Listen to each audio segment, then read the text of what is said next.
Yes, I agree. What to do? It's crazy. I think it was on 9th or 10th of May, 9th or 10th of May 2021. The IED was blasted. The IED was stored in a parked car just outside the school in Afghanistan. And just about a week before that, about 2 dozen people were killed in another bomb blast. And this also about 24 people died. I mean, this killing is getting rampant, whether it is West Bengal, in India, or in Afghanistan. This killing, this rampant killing of other people, this is crazy. I mean, I do not know how to put a stop to this, but then they all claim to be founded on an ideology about this one book that drives them to kill. See, this book, this ideology survives because there is the other. It's very important for these people to build the other concept in somebody who is not aligned, who is not in agreement with our method of worship. So it's all about the method of worship. I mean, they would like to standardize everything around the world. They would like to uniformize everything in the world. But then the world is full of diversity, full of variety. There are so many cultures, so many attires. It is not just about everybody in the world having to have one attire to identify with their worship identity. I mean, the identification with their worship identity is so severe and so much of the fixation on that one book that if that any one of this is mutated, they become berserk. There is a restlessness, there is infuriation, there is virulence. If in case in these people, they see that their one of their structure is broken, they become very agitated, agonized. So that is a fixation on the form, on the shape. I mean, whether it is a literature, a book, the pages of a book, or a stone, or a structure, if that breaks down and these people get infuriated because of that, they get turbulent, they get virulent, it just indicates that their brain is fixed on the upkeep of these structures, which is idle. Now, when telling that we do not worship it is making no sense because they have a fixation, because they are restless if something happens to this. So it's as good as, as good as their severe entanglement with upholding the culture of respecting or worshipping a form. That's what they're doing. And they do not want girl child to be educated. And that's what happened in Afghanistan. This bomb blasted and over 20 people who died are girl children who were coming out of the school.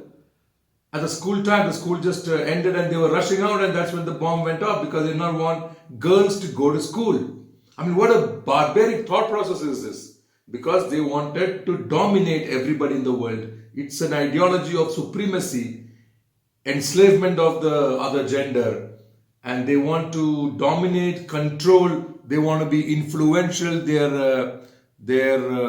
want to impose things on the other people. That's the case. So if somebody does not adhere to their logic or rationale or reasoning, then they will kill because they are frustrated. These people who follow the ideology, this one book ideology, because there's no vent. It is a compressed religion. It is about compressing people's minds. It's about confining people's minds to a specific behavior, attire, worship patterns.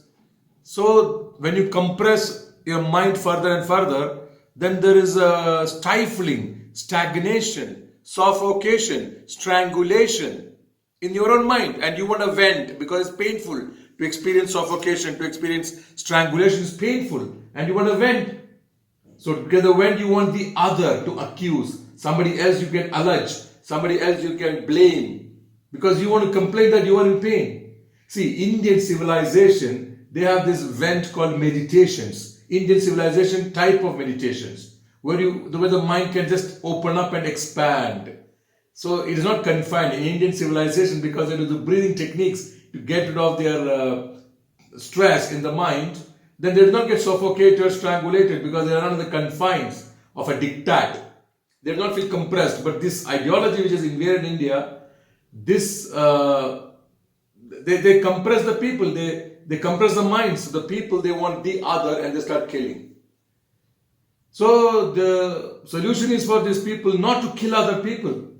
Instead they can subscribe to the civilization of India and do breathing techniques. They can do yoga to get a vent, to get an opening.